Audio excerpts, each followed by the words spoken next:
안녕하세요, 택티카입니다. 오늘은 직전 시즌 로마에서 좋은 모습을 보여주고 유로파 컨퍼런스 리그 우승까지 들어올린 무리뉴 감독의 전술에 대해 분석해 보려고 합니다. 그럼 시작해 보겠습니다. 경기는 조금이라도 더 데이터가 많은 리그 마지막 경기로 분석해 보겠습니다. 라인업입니다. 3-4-1-2 포메이션으로 나왔습니다. 최전방에 제공권이 좋은 쇼무로도프와 에이브러인 2명을 앞세운 더블 타겟맷 전략을 들고 나왔습니다. 스피나졸라는 여기서 오른쪽으로 표기되지만 왼쪽에서 나왔습니다. 이날 경기 로마의 에버리지 포지션을 보실까요? 보시면 에이브러임, 쇼무로도프, 펠레그리니가 가운데 뭉쳐있는 것을 볼 수 있는데요. 이날 로마의 전술의 큰 틀은 역습형 전술로 최후방에서 볼을 따냈을 때 최전방에서 등을 지고 있는 쇼무로도프, 에이브러임에게 롱킥을 때려서 라인을 빠르게 스킵하고 타겟맨이 홀드업 플레이를 하는 동안 나머지 2명의 공격 라인의 선수들은 골문을 앞을 바라보고 뛰어 들어갈 준비를 합니다. 여기에 17번 베레투가 공격에 가담하고 양 측면 윙백이 올라오면서 공격에 가담하며 상대 수비 라인이 갖춰지기 전 후방의 뒷 공간을 활용하려 했습니다. 공격 진행 방향의 경우에도 로마가 홀드업 플레이를 활용한 중앙 공간을 많이 활용했기에 진행 방향이 골고루 분포되어 있음을 확인해 볼 수 있습니다. 후스코어드 매치 요약에서도 플레이 스타일과 관련해 롱볼과 스루패스를 즐겨 했음을 확실히 확인해 볼 수 있습니다.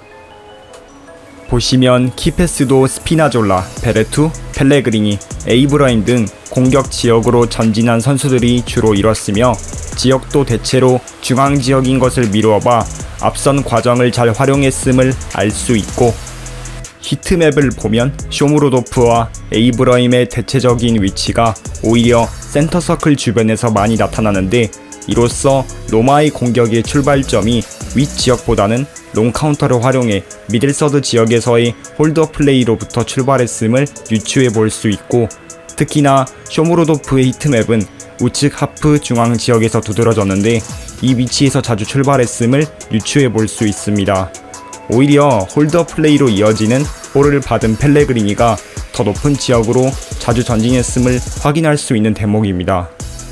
윙백 중에는 스피나졸라가 빌드업 과정에 더 많이 가담하고 달레스키는 공격적인 모습을 보여줬는데 이 부분이 잘 드러났고, 올리비에라는 앵커 스타일로 뒤를 받쳐주었는데 히트맵에서도 이 과정이 잘 두드러졌습니다. 3백은 너무 넓게 서기보다는 윙백 쪽으로의 대각선 패스 루트 더하기 뒷공간 커버를 위해 자주 좁게 섰는데 그 특징을 확인해 볼 수 있습니다. 지금부터 실제 장면을 보면서 앞선 과정의 패턴을 확인해 보도록 하겠습니다. 먼저 최후방 빌드업 과정입니다. 보시면 3-3 빌드업으로 진행되는 것을 확인할 수 있습니다. 이때 3백의 스토퍼는 좌우 하프스페이스 부분까지 폭을 벌리는 것을 볼 수 있습니다. 다음과 같이 윙백은 바디 포지션을 열어서 스토퍼의 대각선 패스를 받을 준비를 하는 모습을 확인할 수 있습니다. 로마는 짜임새 있는 빌드업을 거치기보다 다음과 같이 틈이 생기면 가능한 최전방의 등을 지고 있는 타겟 포워드를 향해 롱킥을 때리고, 다음과 같이 쇼무로도프가 홀드업 플레이를 수행하는 동안 그 주변의 공격수들은 바디 포지션을 골문을 마주하고 달려나가는 모습을 확인할 수 있습니다. 그렇게 해서 이를 활용한 패턴 플레이를 보면 쇼무로도프가 등지고 공중볼을 받고 돌아서 앞에서 등지고 있는 에이브러임에게 보내고, 에이브러임은 다시 우측면으로 빠지고 있는 펠레그리니에게 뿌려줍니다. 그렇게 펠레그리니가 우측면 공격 지역에서 크로스 준비를 할 때 전진해서 올라오는 베레투, 쇼무로도프, 에이브러임이 피지컬과 신장의 장점이 있기에 박스 안으로 쇄도하는 모습을 볼 수 있습니다.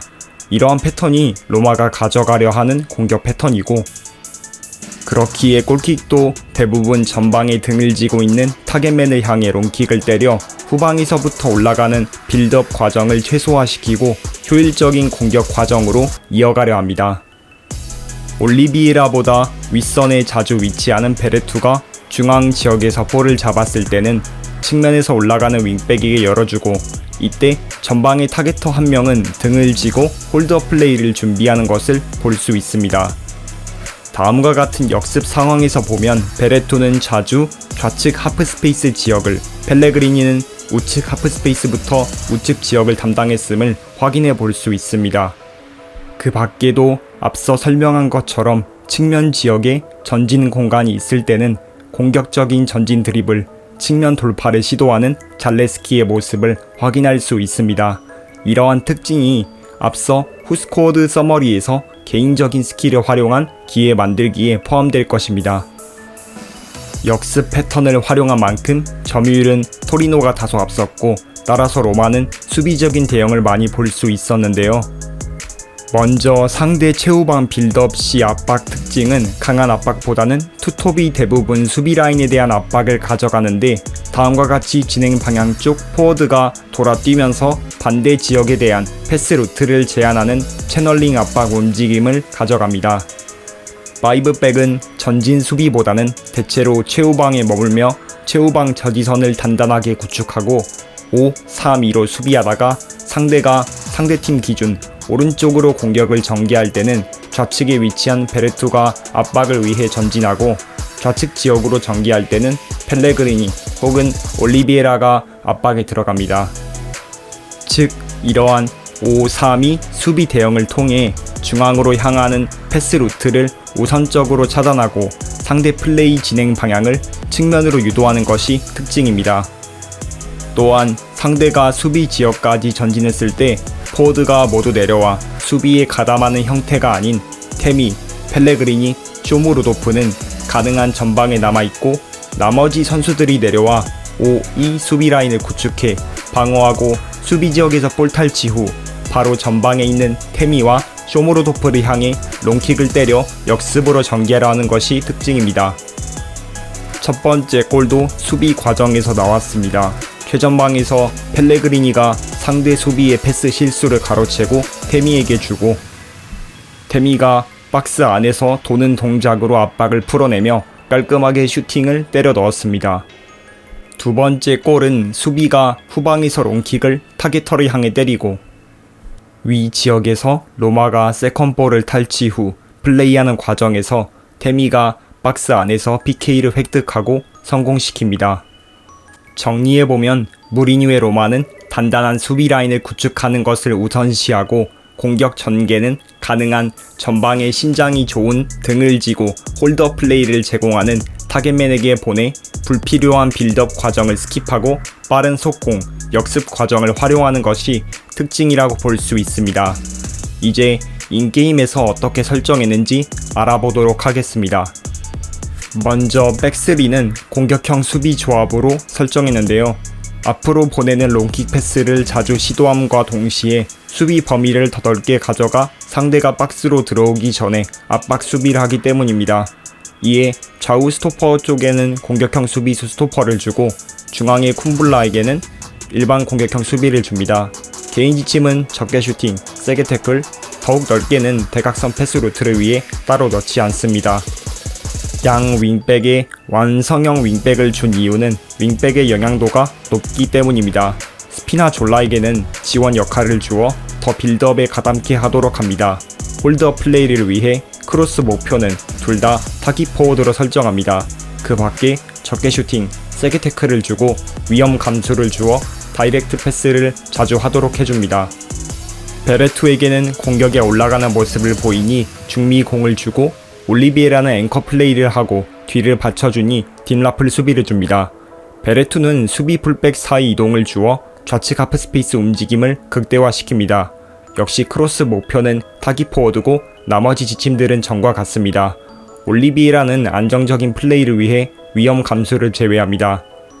펠레그리니를 우측 하프에 배치한 이유는 공격 시에 베레투와 좌우측을 각각 맞도록 하기 위해서 조금 치우쳐진 오른쪽에 배치한 것이고, 공격적인 플레이를 많이 보여주고 슈팅도 가져가므로 섀도우 스트라이커 역할을 줍니다. 펠레그리니는 대부분 공격 상황에서의 크로스를 가져가므로 타겟 포워드를 향한 크로스를 따로 설정하지 않습니다. 나머지 지침들은 전과 같습니다. 마지막으로 투톱 공격진 중 쇼무로도프는 타겟맨 G를 주어 홀드업 플레이를 극대화, 에이브라임은 딜라포 공을 주어 슈팅 플레이를 하게끔 만듭니다. 만약 투톱 구성원을 테미, 자니올로, 쇼무로도프, 자니올로로 구성할 경우에는 우측 배치되는 자니올로에게 딜라포 공을 주고 반대쪽을 타겟맨 G로 주면 됩니다. 타겟맨을 주는 쪽에 포지션 고수를 주어 홀드업 플레이를 극대화시킵니다. 또 쇼무로도프에게는 더욱 넓게를 주어 측면 지역으로 퍼져서 홀드업 플레이를 실행하는 과정을 보여주도록 합니다. 전체 지침입니다. 공격형을 주어 다이렉트한 역습 전술의 색깔을 살려주고 템포는 한 단계 정도만 올려줍니다. 수비진을 뚫어라를 넣어 역습 시에 공격진들이 박스 안으로 달려드는 특징을 잘 살려주고 전술대로 플레이하라를 넣어 롱킥, 홀드업 플레이, 빠른 속공을 잘 살려줍니다. 역시 재정비, 역습, 타깃 포워드에게 길게 차라를 넣어주고 최종 수비 라인은 낮게 설정해 낮은 지역에서 롱 카운터를 실행하고 앞선에 있는 투톱을 활용하는 플레이를 극대화시켜줍니다. 상대의 패스 방향을 측면으로 유도하기 위해 폭은 좁게 가져갑니다. 역습 시 쇼무로도프의 홀드업 플레이, 나머지 선수는 전방을 바라보는 모습을.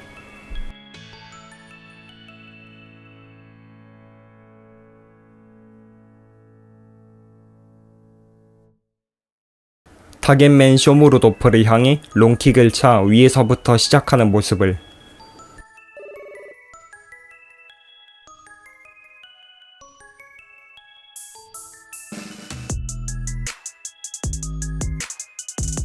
에이브라임이 후방 유닛의 롱킥을 받고 쇼무로도프와 원투를 주고받으며 바로 슈팅까지 연결.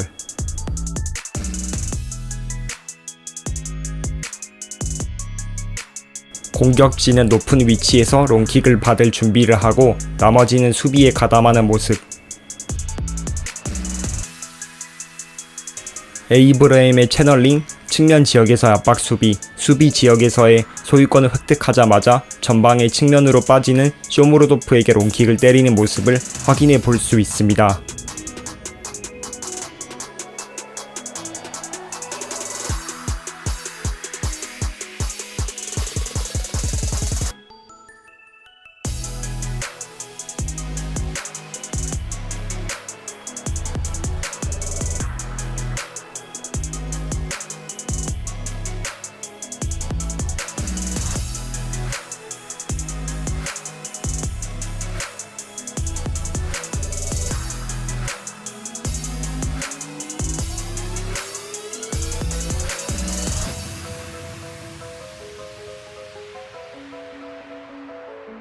테미와 쇼무로도프의 공중볼 경합 데이터를 통해 홀드업 플레이 과정을 확실히 파악해 볼 수 있고 패스맵을 통해서 쇼무로도프 쪽 패스 루트가 지난 것을 보아 의도한 대로 플레이 과정이 잘 이루어졌음을 확인해 볼 수 있습니다. 네, 이렇게 실제 전술 분석 및 게임 내 전술까지 구현해 봤습니다. 여러분이라면 어떤 축구 게임에서 어떻게 전술을 만드시겠습니까? 댓글로 여러분의 생각과 질문을 남겨주세요. 유익하게 보셨다면 구독, 좋아요, 알림 설정까지 부탁드립니다. 그럼 저는 다음 컨텐츠에서 뵙겠습니다. 감사합니다.